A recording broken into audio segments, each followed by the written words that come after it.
In a bright kingdom surrounded by singing rivers and bluebell forests, there lived 7 siblings in a tall, friendly castle that always smelled of warm bread and fresh apples. The youngest was a girl named Elira. She had curious eyes, a calm smile, and a way of listening that made people feel safe. Her 6 older brothers adored her. They teased her kindly, carried her on their shoulders, promised they would always protect her. The brothers were known across the land for their cheerful nature. Each had a different laugh, a different walk, and a different dream. When they were together, the castle echoed with joy. Elira often sat in the garden, weaving flowers into crowns while her brothers practiced silly dances or argued over who could whistle the loudest. Life felt gentle and full, like a never-ending summer afternoon. But the kingdom was not as simple as it seemed. Hidden beyond the silver hills lived a woman of sharp smiles and cold thoughts. She watched happiness the way storms watch sunshine. She believed joy should be controlled, not shared. When she learned of the 7 siblings and their unbreakable bond, something dark stirred inside her. She whispered words into the night, words that carried envy and quiet cruelty. One evening, as the sun melted into pink and gold, Elira and her brothers gathered by the lake. Fireflies danced over the water. The brothers joked about who would catch the first star reflection. Elira laughed, her voice light as wind chimes. Then, without warning, the air changed. The wind grew still. The fireflies froze mid-glow. A strange hush wrapped around the lake. Elira felt a chill crawl up her arms. Before she could speak, a shimmer of silver mist rose from the water and circled her brothers.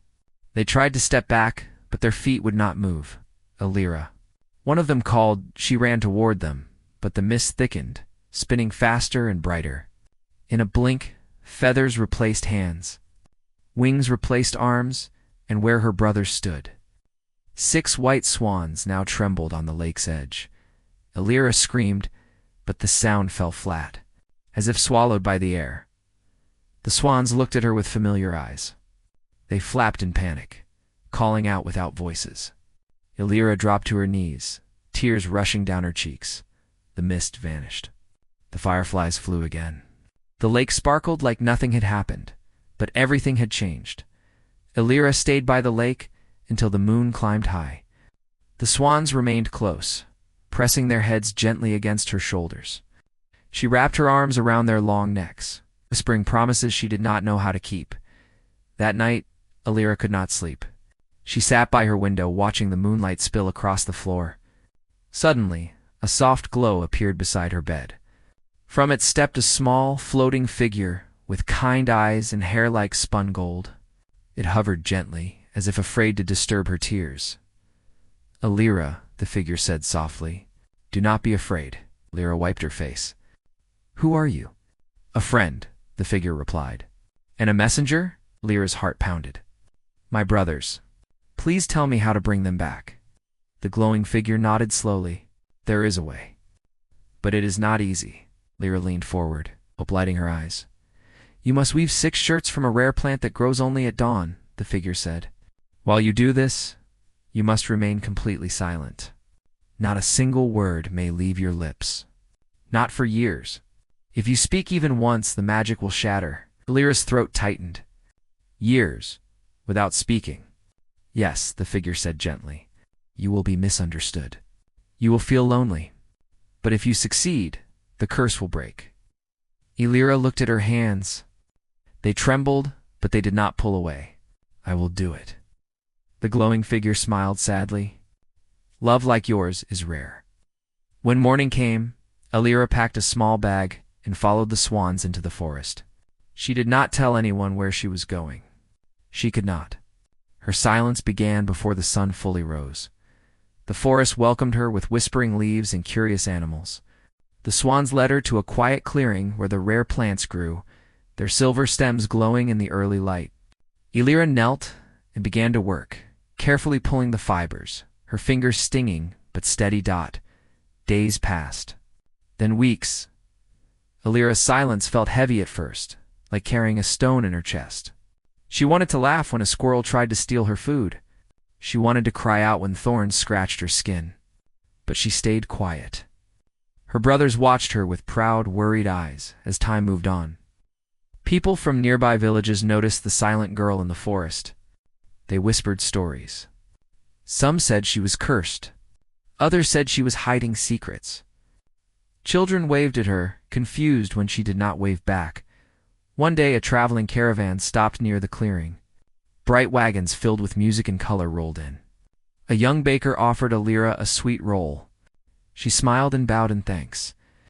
The baker frowned, unsure why she did not speak. "She's strange," someone muttered. Alira heard every word. She felt each one like a raindrop on bare skin. But she kept weaving. At night, she lay on soft moss while the swans rested around her, their wings sheltering her from the cold. Sometimes, when the moon was high, they would dance in the lake, splashing gently, trying to make her smile. And it worked. Alira laughed silently, pressing her hands to her mouth. Her eyes shining, years moved quietly, like slow clouds. Alira grew taller. Her hands grew stronger. The shirts took shape, each one woven with patience, love, and aching hope. Her silence became part of her, like a second heartbeat. But the world did not grow kinder. Rumors followed her. When she passed through villages to gather supplies, people stared. Some were curious. Some were afraid. A few were unkind. Alira lowered her eyes and walked on, reminding herself why she was doing this. One afternoon, guards from a distant kingdom found her resting by the river. They spoke to her, asking her name, her purpose, her story. Alira listened, calm and quiet. The guards exchanged uneasy looks. "She refuses to speak." One said, "Maybe she is hiding something." Another whispered. Alira felt fear twist inside her chest. She wanted to explain. She wanted to shout the truth. But she closed her eyes and stayed silent. That night, as she wove by starlight, tears slipped down her face and fell onto the fabric. The swans gathered close, pressing against her. Reminding her she was not alone, Alira looked at the half-finished shirts and took a deep breath. She could not speak, but she could endure. And somewhere deep in the magic of the world, destiny was listening. The final year arrived quietly, like a shy guest who did not want to be noticed. Alira felt it in the way the mornings seemed shorter and the nights more thoughtful. The sixth shirt lay unfinished beside her, its silver threads waiting patiently. Her fingers moved slower now, not from weakness, but from the weight of time and hope pressing together in her chest. The swans had grown wiser. Their movements were calm and graceful, as if they understood how close they were to freedom. Every sunrise, they circled above Alira, greeting the day with wide wings and gentle splashes when they returned to the lake. They had learned to help in small ways, bringing soft feathers to keep her warm, nudging food closer when she forgot to eat, and sitting very still when she needed quiet more than comfort. One morning, something unexpected happened. A small royal procession entered the forest. Colorful banners fluttered between the trees and soft music floated through the air. At the center rode a young ruler named Kalen, known for his kind heart and curious mind. He had come to explore the lands beyond his city walls. Hoping to understand the people he served, when Kalen saw Alira sitting by the water, weaving in silence while 6 swans stood watch around her, he felt something stir inside him. It was not fear. It was wonder. He dismounted and approached slowly, smiling gently. "Hello," he said, as if speaking too loudly might break the moment. Alira looked up. She bowed politely, her hand still holding the unfinished shirt. Kalen waited. When she did not speak, he did not rush her. He sat on a nearby stone and watched the swans preen their feathers, one of them giving him a suspicious look that made him chuckle. "You don't have to talk," Kalen said softly. "Sometimes listening is better." Lyra's eyes widened slightly. She smiled, grateful. From that day on, Kalen returned often. He brought bread, stories told with hand gestures, and small moments of gentle humor. He never asked why she was silent. He simply accepted it. Alira felt something warm grow inside her, not romance but trust. A feeling that not everyone needed explanations to show kindness. but not everyone shared.